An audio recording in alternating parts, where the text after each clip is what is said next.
Hi friends, கும்பாபிஷேகத்துக்கான ஏற்பாடுகள் எல்லாம் சுறுசுறுப்பாக நடந்துகிட்ருக்கு. இப்போ சாமியை பூவில் படுக்க வச்சுருக்காங்க. அடுத்தது கோபுர கலசங்கள்லாம் போய் ஊர் மக்கள்லாம் சேர்ந்து எடுத்துகிட்டு வந்தாங்க. அதை தொடர்ந்து அதுக்கப்புறம் தீர்த்தம் எடுத்துகிட்டு வரணும் அப்படின்னு சொல்லிட்டு பவானி கூடுதுறை போயிட்டு தீர்த்தம் எடுத்துகிட்டு வந்தாங்க. நாங்கள் 3 இடத்துல இருந்து தீர்த்தம் எடுத்துகிட்டு வந்தோம். ஊர் மக்கள் எல்லாம் சேர்ந்து ஒன்றா ட்ராவல்ஸ் வச்சு பவானி கூடுதுறைக்கு போனோங்க. போனப்போ தண்ணியே ரொம்ப கம்மியாக தான் போச்சு. இல்லைன்னா படிக்கட்டே மூழ்கி போகிற அளவுக்கு அந்தளவுக்கு தண்ணி வரும். ஒரு 10 படிக்கட்டு அளவுக்கு தண்ணி போகும். இப்போ ரொம்பவுமே தண்ணி கம்மியாக இருந்துச்சு. அங்கங்கே நின்றுட்டு தான் இருந்துச்சுங்க. அங்கேருந்து தீர்த்தம் எடுத்துகிட்டு வந்தாச்சு. அடுத்தது அவினாசி கோயிலேருந்து எடுத்துகிட்டு வந்தோம்.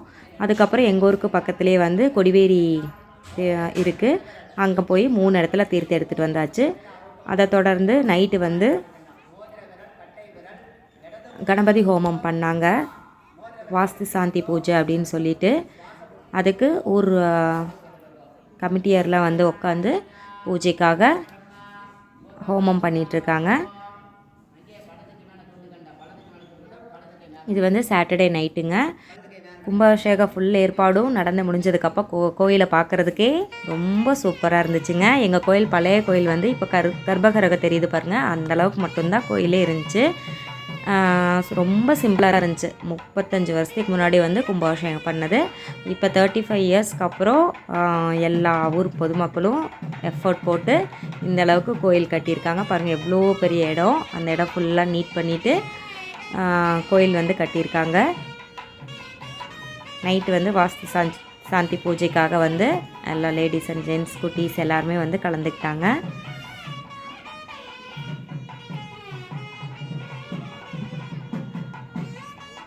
மர்ணவக்குட்டி அக்கா கூட சேர்ந்து விளையாடிட்டுருக்காங்க. அங்கே பூஜை முடிச்சுட்டு இங்கே சாமியை கண்ணாடியில் அரைஞ்சி வச்சுருக்காங்க அப்படின்னு சொன்னோம்லங்க, அதுக்கும் சேர்ந்து பூஜை பண்ணார் ஐயர். சாமி கும்பிட்டுட்டு போயிட்டோம். பூவில் இருந்த சாமியில் காயினுக்கு மாற்றிட்டு அதுக்கப்புறம் இப்போ எல்லா சாமியும் அபிஷேகம் பண்ணுறதுக்காக க்ளோஸ் பண்ணி வச்சுருக்காங்க.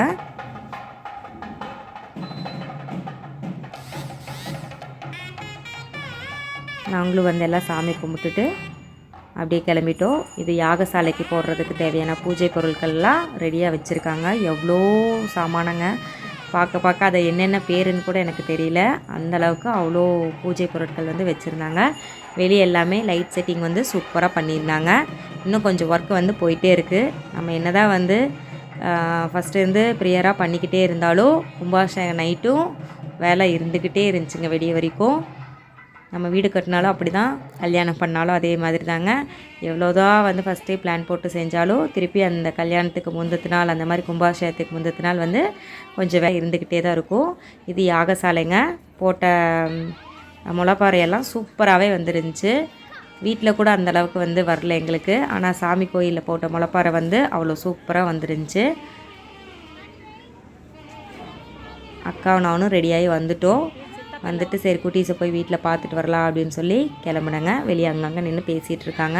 இந்த இடம்லாம் பாருங்கள் எப்படி இருக்குது. இன்னும் காரை கலக்கி போட்டுட்ருக்காங்க. வெடிஞ்சால் கும்பாபிஷேகம். இன்னும் வாழை மரம் கட்டலை. எல்லா ஒர்க்கும் போயிட்டே இருக்குது. சாமிக்கு திஷ்டி சுற்றிட்டு தேங்காய் உடச்சிட்டு போயிட்டாரு. இனிமேல் தான் ஹோமம் ஸ்டார்ட் ஆக போகுதுங்க. ஃபுல்லாக நீட்டாக டைல்ஸ் ஒட்டி எவ்வளோ சூப்பராக இருக்குது பாருங்கள் கர்ப்பகிரகம். அதுக்கப்புறம் சாமிக்கு கலசம் எடுத்துகிட்டு வராங்க. இந்த கலசத்தை வச்சு இந்த சாமி சிலை மாதிரி ரெடி பண்ண போகிறாங்க. அதுக்காக இங்கே எடுத்துகிட்டு வந்திருக்காங்க. இந்த வாஸ்து சாந்தி பூஜைங்கிறது கும்பாபிஷேகத்துக்கு முந்தத்து நாள் நைட் பண்ணுறதுங்க. இந்த பூசணிக்காய் உடைக்கும் போது கன்சீவாக இருக்கிறவங்களாம் இருக்கக்கூடாது, பார்க்கக்கூடாது அப்படின்னாங்க. அப்புறம் அவங்க எல்லாருமே போயிட்டாங்க. இந்த தோரணெல்லாம் ரெடியாக வச்சுருக்கு. இன்னும் இந்த வாஸ்து சாந்தி பூஜை முடிஞ்சதுக்கப்புறம் கோயிலெல்லாம் கழுவி விட்டு தொடச்சி விட்டு அதுக்கப்புறம் பூவால் அலங்காரம் பண்ணுறதுக்காக வச்சுருக்கு. அவங்க வச்சு பூஜை பண்ணிட்டாங்க. இப்போ கோயில் க்ளீனிங் ஒர்க்கெலாம் நடந்துகிட்ருக்குங்க. குட்டீஸ்லாம் எவ்வளோ பரபரப்பாக வேலை செய்கிறாங்க பாருங்கள். எங்கள் நிக்கிதாவோ அதுலேயும் வீட்டில் ஒரு டம்ளரை கொண்டு போய் வாஷ் பேஷனில் போடு தங்கோ அப்படின்னா கூட போட மாட்டாங்க.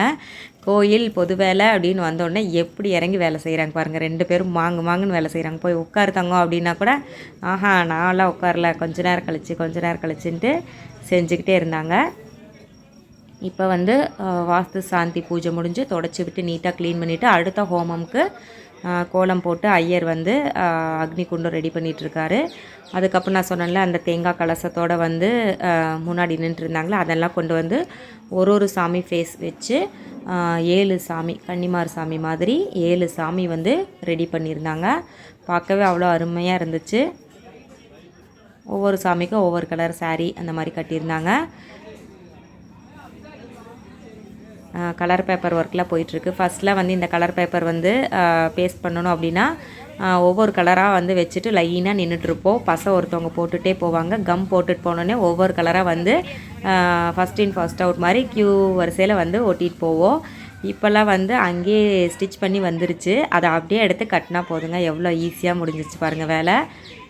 ஒரு சைடு வந்து அவங்க அதை பண்ணிகிட்ருக்காங்க, கலர் பேப்பர் ஓட்டுறது. ஒரு சைடு வாழை மரம் கட்டுறவங்க கட்டிகிட்டு இருக்காங்க. நாங்கள் வந்து க்ளீன் பண்ணிகிட்ருக்கோம். எங்கள் அருணாக்குட்டி கூட க்ளீன் பண்ணாருங்க.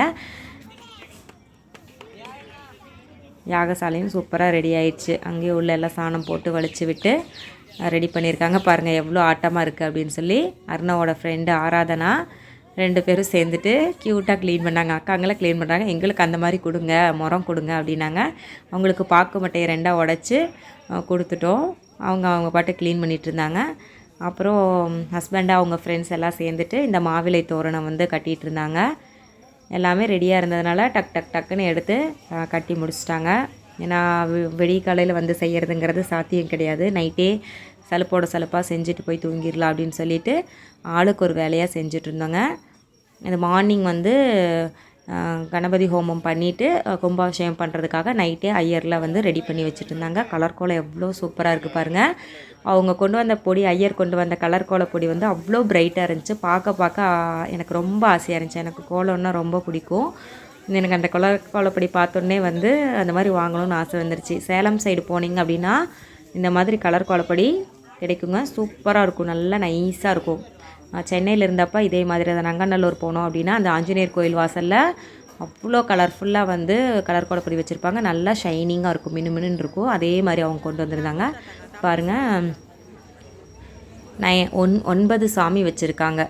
9 சாமி கலசம் வந்து வச்சுருக்காங்க. அப்புறம் நடுவில் இருக்கிற சாமிக்கு சிவன் மாதிரி சந்தன குங்குமத்திலே எவ்வளோ அழகாக அரேஞ்ச் பண்ணியிருக்காங்க பார்த்தீங்களா. போட்டு வச்சுட்டு அந்த சாமிக்கு நகை செட்டும் சூப்பராக கொண்டு வந்து போட்டு விட்டுருந்தாங்க. எல்லா மண் ஃபுல்லாக வந்து போட்டு விட்டுருந்தாங்க. இந்த பார்க்கிங் டெயில் போட்டதுனால அந்த ஜாயிண்ட்டுக்கெல்லாம் ஃபில் ஆகிறதுக்காக மண் கொட்டி விட்டுருந்தாங்க. அதெல்லாம் வந்து அள்ளி போடுறதுக்குள்ளே போதும்னு ஆயிடுச்சுங்க. கும்பாபிஷேகம் முடிஞ்சு போட்டிருக்கலாம். அவங்க வந்து ஒர்க்கு ஃபினிஷ் ஆனோடனே அவங்க மேலே போட்டு விட்டு போயிட்டாங்க. அடுத்த நாள் கும்பாபிஷேகத்துக்கு க்ளீன் பண்ணணுமே அப்படின்னு சொல்லிட்டு எல்லோரும் சேர்ந்து ஹார்ட் ஒர்க் பண்ணி எப்படியோ க்ளீன் பண்ணி முடிச்சிட்டோம். அடுத்தது வெளியே வாசலில் வந்து இப்போ தான் காரை போட்டு முடித்தாங்க. அதை அப்படியே வந்து சாணம் போட்டு வலிச்சிட்ருக்காங்க.